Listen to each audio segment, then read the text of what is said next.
Hello guys, welcome back on my YouTube channel. So guys, आज हम बात करेंगे इजराइल एंड फिलिस्तीन के कन्फ्लिक्ट के बारे में। वो क्यों है और ये कब से है, इसका क्या वजह है जो स्टिल ऑन गोइंग है, इसके पीछे की वजह क्या है, वो आज हम इस पर डिस्कस करेंगे। सो गाइस, जो इजराइल और फिलिस्तीन का जो कन्फ्लिक्ट है वो आज का नहीं है, वो 100 साल से भी ज़्यादा पुराना कन्फ्लिक्ट है जो चलता आ रहा है। क्या इसमें गलतियां हुई हैं वो हम इस वीडियो में डिस्कस करेंगे। सो गाइस, ये कन्फ्लिक्ट जो है 1800 से चला आ रहा है, सन 1800 में जो फिलिस्तीन है, जो इजराइल है, फिलिस्तीन का पूरा पार्ट हुआ करता था, अरब मुस्लिम का ये पार्ट हुआ करता था। लेकिन उस समय एक एजेंडा, एक मुहिम चलती आ रही थी यहूदियों की तरफ से। वो एक शब्द बहुत मशहूर किया था उस समय उन्होंने, जियोनिज्म का मतलब ये था कि वो अपना एक अलग होमलैंड, अपनी एक अलग कंट्री की मांग करते थे। यूरोपियन कंट्रियों पर दबाव डालते थे, जहाँ जहाँ रहते थे वहाँ से वो अपनी बात रखते थे कि हमें अपनी एक कंट्री दीजिए। सो होता ऐसा कुछ है कि जब फर्स्ट वर्ल्ड वॉर होती है,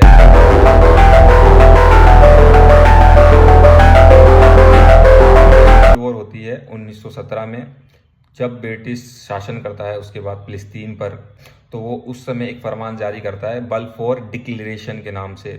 1917 में एक बलफोर डिक्लेरेशन आता है, जिसका मतलब होता है कि वो एक इजराइल का अपना अलग देश के लिए सपोर्ट करता है और करेगा। 1947 में यूएन भी एक प्लान बनाता है, एक फॉर्मेट बनाता है, जिसमें उसका कहना था जो फिलिस्तीन जो कंट्री है उसके 2 पार्ट कर देने चाहिए, उसको डिवाइड कर देना चाहिए, जिसमें एक तरफ अरब मुस्लिम के लोग रहें और एक तरफ यहूदी लोग रहें। बिकॉज उनको कंट्री के 2 पार्ट करने थे, जिसमें उनको यहूदी को बसाना था। बट ये बिल्कुल इस तरीके से था, सपोज करिए आपके घर में कोई अचानक से घुस जाए और उसमें उसको कोई, जैसे लाइक कोई जो वहाँ की गवर्नमेंट है या कुछ जो पावरफुल लोग हैं वो सपोर्ट करें कि नहीं, आधे में दीवार लगा दीजिए और आधे में आज से आप रहेंगे और आधे में आप रहेंगे। तो जिसके कारण ये कन्फ्लिक्ट बढ़ता गया और आज भी ये कन्फ्लिक्ट है। वो होता ऐसा है कि 1948 में इंडिपेंडेंट इजराइल बना दिया जाता है और जंग शुरू होती है।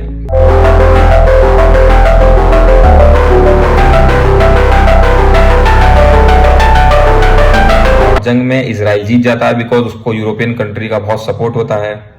फिर उसके बाद 1967 में एक लड़ाई होती है जिसमें 6 गल्फ कंट्रीज लड़, लेकिन वो उसके बाद हार जाती हैं और जो फिलिस्तीन का काफ़ी हिस्सा था, जैसे जेरूसलम, गाजा स्ट्रिप और वेस्ट बैंक, ऐसी बहुत सारी जगह थी, चली जाती है। 1947 का जो एग्रीमेंट था यूएन का, इजराइल उसके खिलाफ भी चला जाता है और फिलिस्तीन की और जगहों पे भी कब्जा कर लेता है। तभी ये जो कन्फ्लिक्ट आज चल रहा है इसी वजह से है, बिकॉज जो इजराइल है उसको ज़बरदस्ती फिलिस्तीन की जगह पर एक तो बसाया गया था, और उस समय भी जो फिलिस्तीन के जो अरब के लोग थे वो उससे नाराज थे। एंड देन उसके बाद जो जंग होती है, इजराइल यूरोपियन कंट्री की मदद से, उनके सपोर्ट से और ऐसी जगह पर कब्जा कर देता है जहां पर जो वहां के खुद के लोग थे वो रिफ्यूजी बन जाते हैं। वही जो कन्फ्लिक्ट है आज चल रहा है और जंग उसी के कारण है। ये मैंने आपको एग्जांपल दिया था कि ये उस तरह है, सपोज करो जैसे कि आपका घर है, उसके अंदर जबरदस्ती किसी इंसान को बसाने की कोशिश की जाए और उसमें दीवार लगा दी जाए कि आज से आप जो अपने घर में आधे हिस्से में आप रहोगे और आधे हिस्से में ये शख्स रहेगा। तो आप उस समय क्या संघर्ष करेंगे, आप क्या फील करेंगे, आप उसके लिए लड़ेंगे या नहीं लड़ेंगे, चुप बैठ जाएंगे। सेम वही चीज आज फिलिस्तीन के साथ हो रही है। जो फिलिस्तीन के लोग हैं वो अपने हक के लिए लड़ाई लड़ रहे हैं। मेरे हिसाब से तो ये गलत था। आप कमेंट में बताना कि ये सही है या गलत। Thank you.